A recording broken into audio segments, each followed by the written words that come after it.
67 kilometres. That's all Belgium gets of North Sea coastline, less than the length of a marathon route.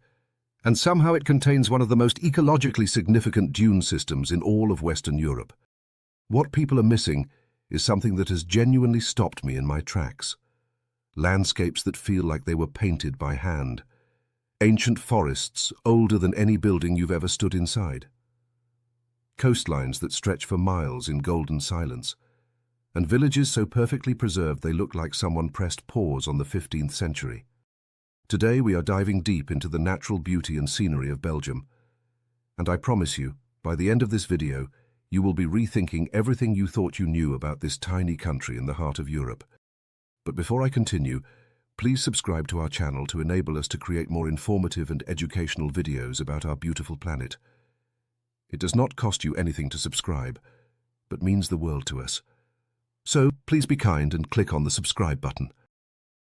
Let's start where Belgium itself starts, geographically speaking, the coast. Belgium only has about 67 kilometres of North Sea coastline, which sounds almost laughably short. But what it lacks in length, it absolutely makes up for in character. The Belgian coast is defined by these wide, flat, windswept beaches that seem to go on forever during low tide. The dunes that back these beaches are some of the most significant dune ecosystems in all of Western Europe. Now here's where Belgium starts to surprise people who think they know it. Move just a little inland and the landscape transforms completely. We're heading into Flanders, the flat heartland of northern Belgium. And yes, it is flat. But flat doesn't mean boring, not even close. The Flemish countryside is stitched together by rivers, canals, polder landscapes, and sprawling agricultural fields that turn vivid yellow with rapeseed every spring. Small towns and church steeples punctuate the horizon. Cycling paths wind through meadows that feel untouched. And then there's the Kempen region in the northeast. This is where Belgium gets wild in a way most visitors never experience.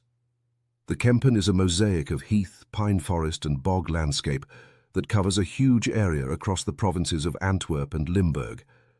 Hoge Kempen National Park is Belgium's only officially designated national park, and it is spectacular. Imagine walking through silver birch forests opening suddenly onto purple heather moorland stretching to the horizon. The sunsets here during late summer, when the heather is blooming, turn the whole landscape into shades of violet and gold. It is the kind of thing you photograph desperately, and then realize no image ever quite captures it. Continuing east, you hit the province of Limburg, and this is where Belgium hides one of its most genuinely jaw-dropping secrets. The Maas Valley and the surrounding hills give this area a softer, almost southern European feel.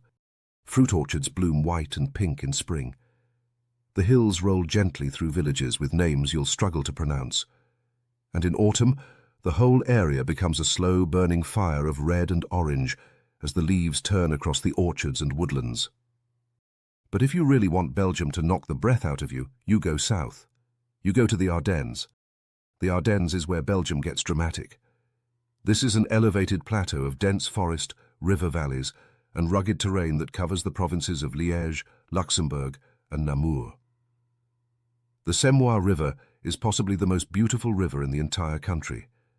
It winds through deep wooded valleys in sweeping curves, and if you climb to the viewpoints above it, particularly near Bouillon or Rocheau, you look down onto a river bend surrounded by forest so thick and green it feels almost prehistoric. This is real wilderness, real silence, the kind that makes city noise feel like a bad dream. The Our Valley is another Ardennes treasure. The river cuts through dramatic limestone terrain, and the area around La Roche-en-Ardenne sits in a natural bowl of forested hills with castle ruins looming above the water. It is visually stunning in every season. Spring brings wildflowers to the valley floors. Summer makes the forests dense and humid. Autumn turns everything to copper and rust. And winter, when snow settles across the high plateau, creates this eerie, muffled beauty that feels like the whole world has gone quiet. Speaking of limestone, Belgium has extraordinary cave systems hidden beneath the Ardennes landscape. The Hans-sur-Lesse caves are famous, but what people don't fully appreciate until they're inside is the sheer scale. Underground rivers, cathedral-like chambers with ancient stalactites and stalagmites. The natural world doing things underground that seem physically impossible until you're standing there with your mouth open looking at them. Back above ground, the Hautes Fagnes, which translates to high fens, is another side of Belgian nature that demands attention. This is the highest point in Belgium, centered around the Signal de Botrange, and it's a UNESCO-protected peat bog landscape, unlike almost anything else in Western Europe. Walking the wooden boardwalks across the Hautes Fagnes in early morning, when mist sits low over the bog and the ancient twisted trees look like something from a fairy tale, is one of the most genuinely atmospheric natural experiences this country offers.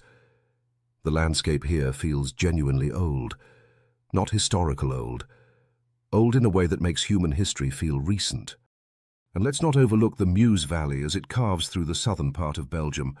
Dramatic rock formations like the Rochers de Frères, towering limestone cliffs above the river, attract rock climbers from across Europe. The valley is lush, powerful, and ancient. Dinant, sitting beneath its own sheer rock face with a citadel perched impossibly above, is one of those views that instantly explains why landscape painters spent centuries coming to Belgium for inspiration. Which brings up something important. Belgium gave the world some of its greatest landscape painters. Flemish masters, the Bruegel family, later artists who captured fog-wrapped rivers and harvest fields with such precision because the landscape genuinely looked like that. And it still does. Drive through the Flemish interior on a grey autumn morning, and you will see exactly what they painted. That is not a coincidence. Belgium's nature also tells ecological stories that matter globally. Its peat bogs store carbon, its river valleys support extraordinary biodiversity, its coastal dunes protect inland areas from erosion. The country may be small, but its natural systems punch well above their weight. So here is what I want you to take from this video. Belgium is not just beer and chocolate and medieval city centres, though those are genuinely excellent. Belgium is a country of extraordinary natural variety, packed into a space roughly the size of Maryland, from wild North Sea dunes to purple heather moorland, from limestone river gorges to ancient peat bogs draped in mist. The scenery changes constantly, dramatically, and beautifully. The next time someone tells you Belgium is just a stopover, show them this video, because the greatest secret in European travel might just be hiding in plain sight, somewhere between the Ardennes forests and the North Sea wind, waiting for you to finally pay attention. If you want a deeper dive into any specific region we covered today, drop it in the comments below and let's make it happen.